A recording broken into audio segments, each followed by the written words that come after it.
us. If we control the robots, we control the people. This is your day of reckoning. The people stole one to fight back. Reprogram the robot. He's the key to the revolution. A machine that can think and feel. I am Chappie. Can outsmart the enemy and free us all. This robot, he's got to be removed. Chappie, in IMAX, rated R.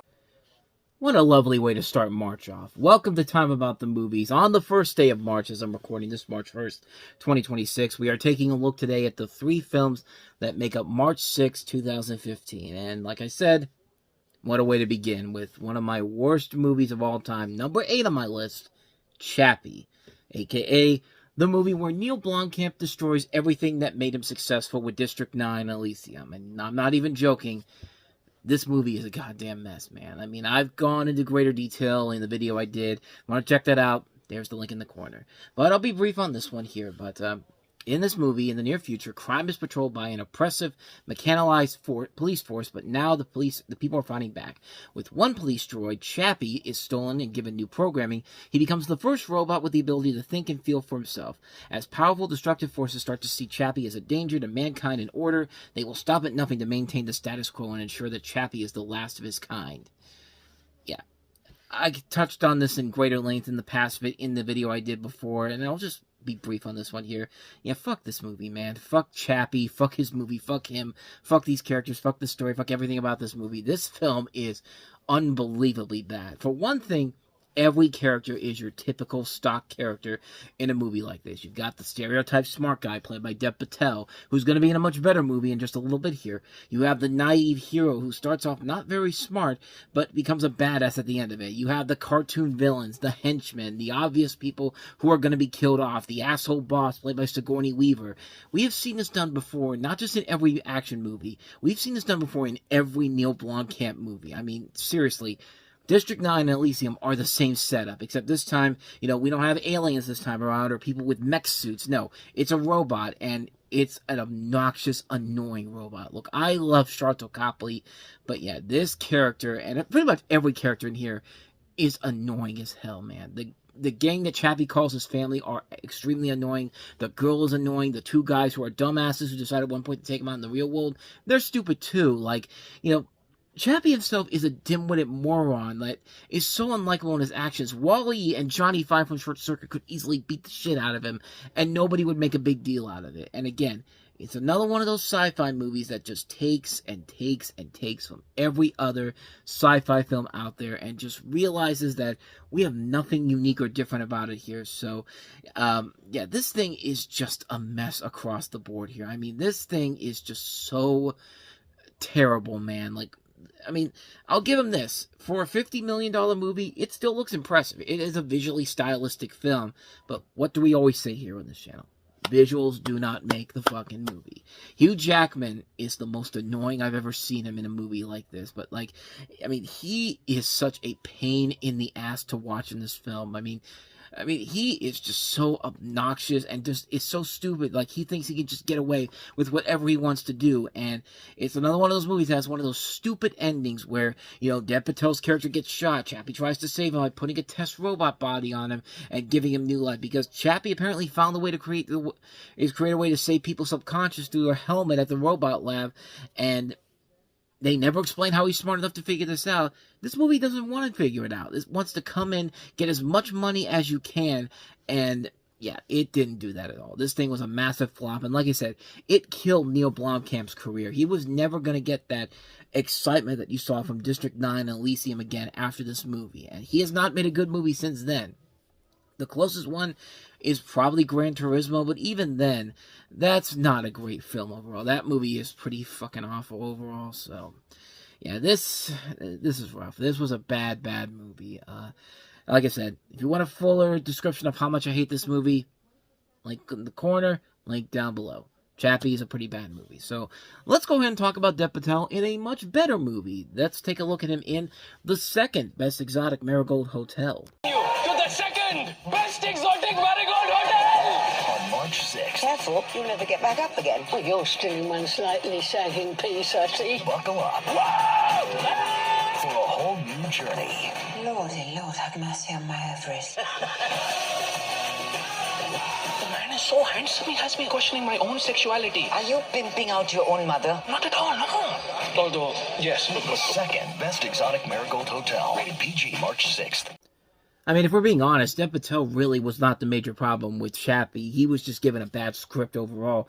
But then again, he usually isn't the problem with a lot of these movies. You know, The Last Airbender is a terrible movie, another one of my worst films ever, but it's not because of him. He's just been given really bad material to work with here.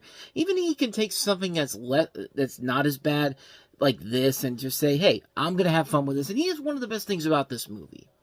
So this is, of course, a sequel to The Best Exotic Marigold Hotel, which is the expansionist dream of Patel's Sonny Kapoor, and it's making more claims on his time that he has available. Considering his imminent marriage to the love of his life, Sunaina, played by Tina Desai, Sonny has an eye on a promising property now that his first venture, The Best Exotic Marigold Hotel for the Elderly and Beautiful, has only a single remaining vacancy, posing a rooming predicament for fresh arrivals, Guy Chambers, played by Richard Gere, and Lavinia Beach, played by Tamsin Greig. Evelyn Greenslade, Dame Judi Dench, and Douglas Ainsley, played by Bill Nighy, have now joined the Jaipur workforce and are wondering where the regular dates for Chilla Pancakes will lead. While Norman Cousins, Ronald Pickup, and Carol Parr, Diane Hardcastle, are negotiating the tricky waters of an exclusive relationship as Madge Hardcastle, Celia Imrie, juggles two eligible and very wealthy suitors. Perhaps the only one who may know the answers is newly installed co-manager of the hotel, Muriel Donnelly, played by Dame Maggie Smith, the keeper of everyone's secrets, as the demand of a traditional Indian wedding threatens to engulf them all. An unexpected way forward presents itself. Yeah, I probably butchered a lot of names in that, but, you know, this movie in particular, I say it's a good movie. Yeah, I'll say it's a good movie overall, but I mean, I feel the same way I did about this movie than I did with the first Best Exotic Marigold Hotel. It is what it is. It's a movie that clearly knows exactly who the target audience of this movie is, and for what it is, it's a charming movie. It's a film that works because you do get attached to all these actors involved in this. You do get attached to everybody here. You know, you have also David Strathairn in here, Tom Wilkinson, who's going to be in another movie coming up in just a little bit here. Bill Nighy, you know, a lot of really, really good people in here that I didn't mention in the synopsis. It is what it is. It's basically kind of the white equivalent of something like a Why Did I Get Married? Like, you know, if you replace the races on those people with this and set it in India instead of in the...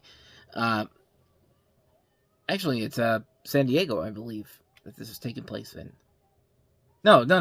It's in India. I'm misreading this whole thing altogether, but yeah, like I said, it is what it is. I mean, there's nothing really much more I can say about this film that hasn't already been said. It is what it is. It's nothing too spectacular, nothing too amazing, but it's fine for what it is. It's about on the same level as the first Best Exotic Marigold Hotel, so take that for what you will. So with all that said, let's go ahead and move on to our last movie here, which is surprisingly the best movie of the entire weekend, and yet it was the one that got thrashed the most. Let's talk about the comedy Unfinished Business.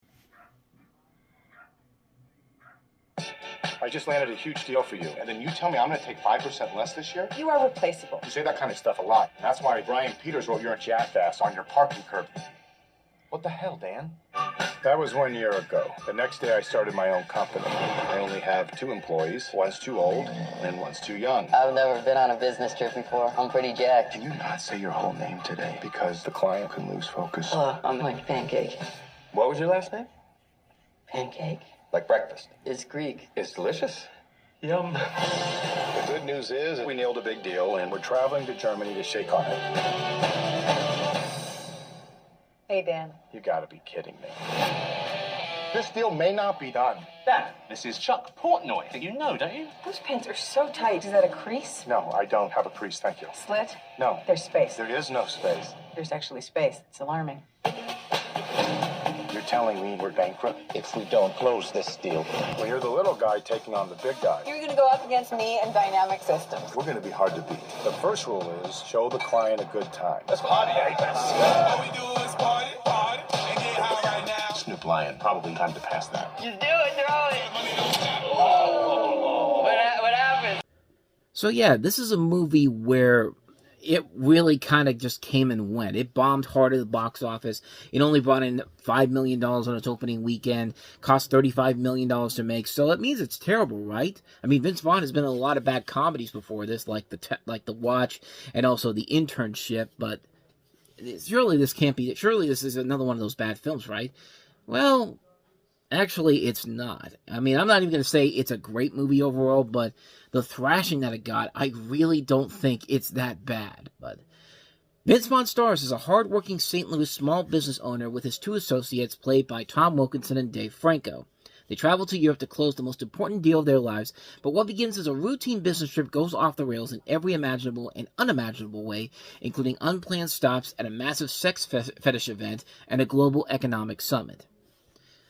And like I said, I enjoy this movie. I wouldn't say it's one of the great comedies ever or anything too big, but once again, it's a movie where a lot of the people really came out and hated it, but it's a movie that I really don't think was as bad as everyone made it out to be. And like I said, Vin Diesel got a bad rap for starring in The Watch, or middle-aged people don't know how to use the internet, the movie, aka The Internship, but the guy is a good actor. You see it with the movies that he's done. Dodgeball, Wedding Crashers. I like Delivery Man. You know, this is the same director of that movie, directed this film too, Ken Scott.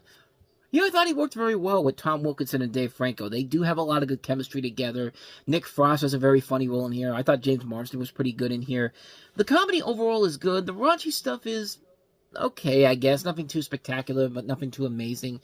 And I do like the humorous dialogue that does get a lot of really good laughs. The one thing that I kind of felt like really didn't work was somebody I really do like, and that's Sienna Miller. And she really feels kind of pointless in the movie.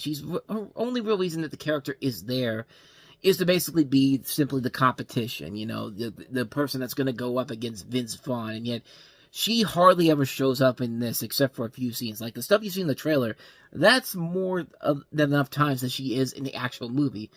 Plus, I don't understand, why would you name a woman Chuck? I mean, it really felt like maybe this was probably written for a guy, but, you know, they couldn't get anybody, so they said, oh, let's go get Sienna Miller. Shouldn't we change the name of the character, though?